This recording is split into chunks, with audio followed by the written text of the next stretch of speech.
All right, what's going on YouTube? We are here for another video. Today we're actually going to compare the RP3 Plus, the Retroid Pocket 3 Plus, to the RG353vs. Okay, so we'll start with the RG353vs. You can hold this in one hand. If you like to play games one-handed, you could do it with this device. I do play Monopoly with this device, one-handed on Game Boy and Game Boy Advance and Game Boy Color actually. So yeah, I like to have devices in my hand and fidget, and it just feels, this is one of those devices where it just looks cool. Like, I like to walk the beach all the time, and like, this gives my hand something to do as I walk and think, and you know, just kind of take in my day. And at the same time, at any point I'm able to just turn it on and then play a game. What I also love about it is the overall form factor, man. It just immediately reminds me of Game Boy. Like, to this day, like, I have multiple devices, but these are my workhorses, but this is still my primary. Like, don't get me wrong, the RP3 is cool and everything. Like, it's great that it's able to do all that it's able to do. Is able to play all your favorite games, upscale, do so much with this. But when it comes to just straight gaming, man, like, I find myself picking this one up more, and it's just kind of easier to just maneuver and just do my thing with. I think what Anbernic does is just perfect. Like, when I bought this device, like, all the games just already came preloaded on my card, so that helped me be able to just really just take it out the box and just play. And I love that experience. I like to be able to just buy my devices, have everything set up for me, and then just being able to just play. Like, I didn't realize how much of an experience or how much I appreciated that until I got the Retroid Pocket 3 Plus, and I talked about it a lot in my last video, which kind of sounded like I was complaining, but it was just the honest truth, man. Like, setting this up feels more like work. So even now, like, when I play it feels like work, because I'm still to this day downloading more and more titles. Like, every time I play one, I play one for a few, and then I go back and download even more, because it's just like, at this point, I'm trying to just fill it up, right? Like, I'm trying to have the entire library. Like, don't get me wrong, when I do play, I play, but that's one of the things I want to talk about with these two devices. Like, with this, I play, right? So this is like, I'm more likely to pick this up more on like an everyday basis. I'm more likely to carry this around on an everyday basis, because all my favorites on here, I know how to get to the menus, I have all my save states, and everything that I've been playing for like the past 6-7 months I'm still playing. So I'm more likely to just pick this up and go around. But so I play this is my daily driver. But this is more so like a sit down. This is more so like I plan on playing, right? Like, this is more so a console experience. This gives me options. With this, you don't want to take this to work with you. This, like, like, if you were to go to work and you want to sneak, I would tell you to take this to work, not this one, because if you get caught playing this at work, this looks like you're really gaming, right? Like, this looks like you got something going on. It doesn't matter what system you're playing. If you have this out, it looks like you're gaming. It looks like you're a gamer. Does it look like a Switch? Yes. It definitely looks like a Switch Lite. That's actually my only gripe about it, but because the color is just so dope, it stands apart. And then again, it's smaller, so a couple people have seen it. Actually, they didn't think that it was a Switch Lite. They really thought it was a phone with a controller hooked up to it, which essentially that's what it is. It's just built in, but he was not wrong. But this right here, this looks like light gameplay. It just looks like, when people see this, they're like, oh, is that a Game Boy? Oh, is that a Game Boy? That's like the #1 question that I get asked every time somebody sees this. Is that a Game Boy? Is that a Game Boy? Saying that it's a RG353vs is a mouthful, so now I'm at the point where I just say yes. And then they say, oh, is this a new Game Boy, because they notice the joysticks, and then I say yes. And then if they continue to ask me questions, that's when I start to get into details about it. But like, let me know in the comments, am I the only one that does that? When people ask what is your device, you just go ahead and tell them, yes, a Game Boy. Let me know in the comments. But yeah, this is like my daily driver. So I travel with both of mine in a bag anyway. But if I were to really, if I didn't have a bag, then this would probably be the most pocketable one, because this even feels more like a toy at this point. Like, this feels more like I would rather travel with this one, because if it were to get hurt or injured or something like that, I'd be upset, but I wouldn't be as upset if it would have happened to this, just because of the amount of work that I put into this and still putting into this unit. So as far as pocketable, I'm gonna give it to the RG353vs. All right, now let's get into comfort. So as far as comfort, I cannot lie, both devices really are comfort. It just kind of depends on what you're playing, the position that you're playing in, and how long that you're playing for. So I like to play, when I play my RG353vs, it's no longer than like 30 minutes, right? So if I'm pulling this out, I'm playing all my favorite, arcade titles, or I'm trying to knock out a couple levels on whatever platform that I'm playing at the time. Yeah, it's kind of, it really just kind of depends, but it is quite comfortable for those 30 minutes. Now, if I'm laying on my back for a while, like if I'm in bed playing this and I have it and I'm holding this above my head, I'm not gonna lie, your hands go to sleep and it's not the most comfortable feeling at that point. You kind of need a break. This device is pretty comfortable, but for longer play sessions, I have noticed, like, again, when I'm playing, this is a more comfortable experience. Not gonna lie to you, this is a comfortable experience. Like even when you're playing PSP, like it has 4 triggers, so I think it's on Dreamcast. Yeah, so Dreamcast you use the L2 and R2 as the triggers, which is it's pretty cool, it's comfortable, but it feels more natural for these right here. But one of the downfalls of this unit, I'm gonna go ahead and say, is like when you're playing Dreamcast, because these are not analog triggers.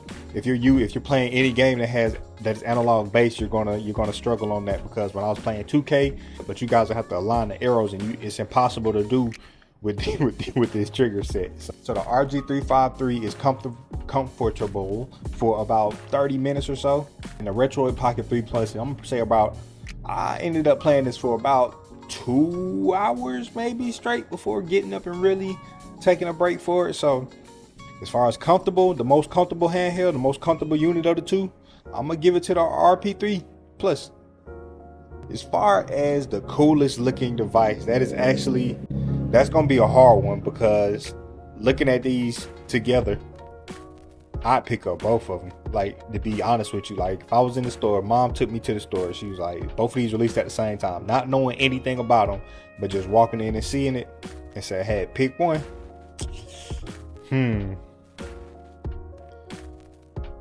It would depend on what layer. If it was just black screen, if we was going black screen, I would go vertical.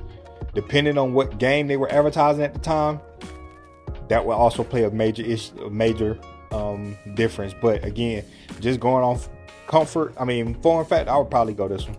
It looks the coolest to me. Like, this looks like a Game Boy, so you get that classic Game Boy look, but then it's also transparent, and then you get the additional joysticks, and then when you flip it over, you get 4 extra triggers. Like, I would go this one. This looks like pretty much everything that's kind of out right now, right? Like, this looks too much like a Nintendo Switch. Like, it's smaller, but it does resemble. For coolest looking, I'm gonna give it to the RG353vs. Let's get into some of the reasons why you will purchase a Retroid Pocket 3 Plus. So, first reason is it plays GameCube and PS2. I wouldn't say it plays it the best. It wouldn't play 100% of all the titles, but it does play GameCube and PS2. So really, I just played Mario Kart, Little Beautiful Joe, a few EA Sports titles. Second reason you probably get it is because it's purple, man. Like, just look at the overall shell. Like, they probably make, that's one thing I will give Retroid, they probably make some of the coolest colorways for all the devices, man. Like, pretty much, I like how they switch it up. So this is also pretty cool. Bluetooth audio is something that I really want to talk about, because this is my first retro gaming handheld that has Bluetooth audio capabilities. So to be able to play without needing wired headphones, it's pretty dope, man. So it's like a true console experience rather than a retro gaming device.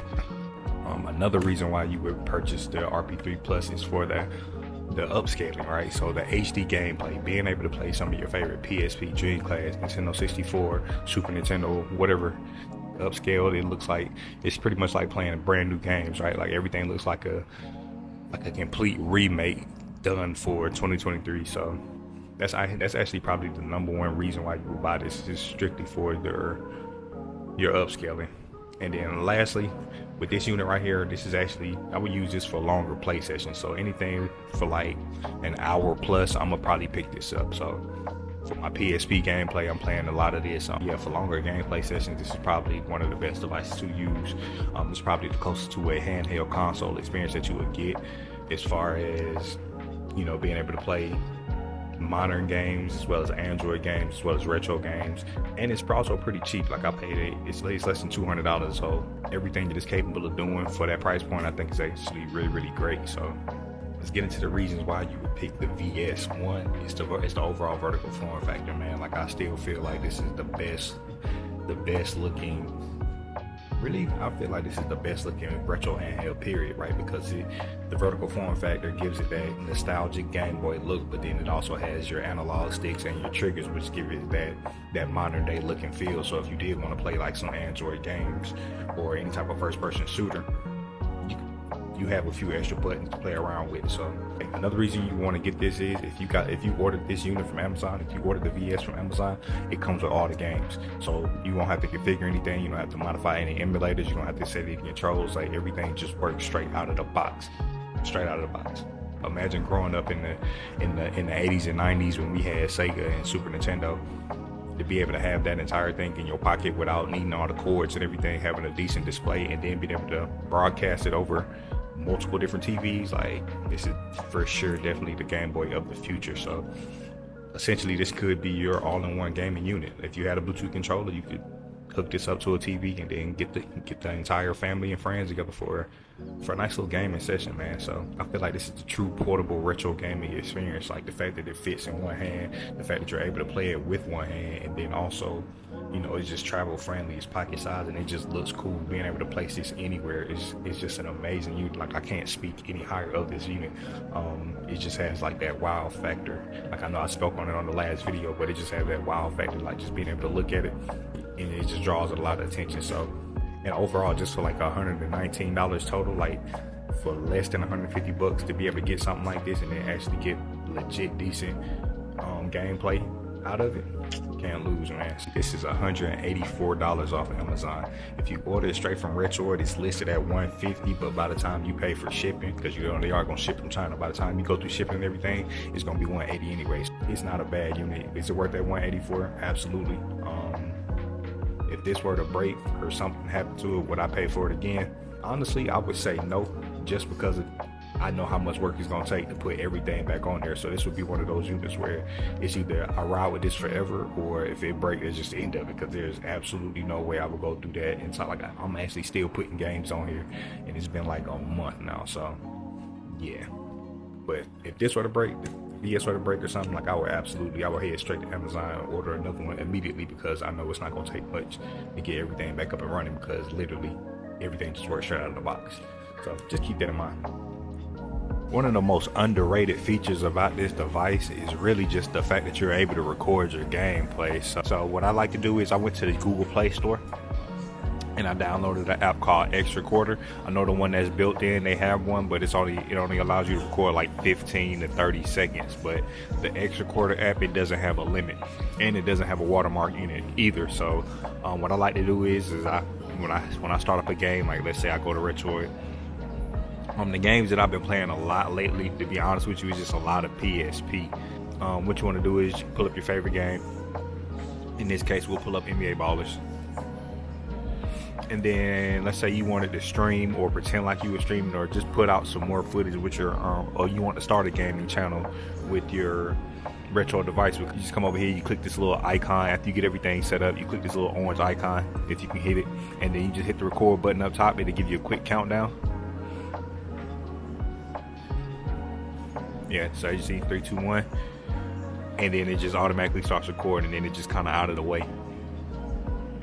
So as I'm playing my game, it's capturing not only like my gameplay footage, but it's capturing the audio as well. But when you first install it, you need to manually set it to either turn your microphone on or off. So it's going to automatically be on unless you have a microphone already hooked up or you're recording audio separately. I will go ahead and turn that off. That way you're only getting gameplay footage audio, because you don't want any background noises or anything interfering with your footage. But yeah, just being able to record your gameplay and then being able to upload it directly to YouTube. So like say I'm done playing, and you just hit it again, hit stop, and then this entire little side menu pops up. So you can just hit right here, this little share button, and then as you can see, it says YouTube. You can Bluetooth it to another device. just basic Android type stuff, but just being able to, like, in my head, I'm like, dang, I just had an entire session on this HD retro device. I played it upscale, and then I can put it directly on YouTube off one device, not even having to take out a memory card and put it in my laptop and edit. So that is definitely one of the most underrated features about this that nobody is talking about, but it's totally fine. I'll be first. And I'll be sure to give you guys more gameplay footage. So just go ahead and finishing up the video comparing these two devices. Like, let me know what you guys think in the comments, man. Like, I know it may sound a little biased just based off the fact that you guys know I really love my Anbernic products, but let me know what you guys think. Let me know if this was a fair comparison. Let me know which ones you guys think I should add towards the next video, any other categories, and if you agree with the choices that I made. So be sure to like, subscribe, all that good stuff, and I'll see you guys next video.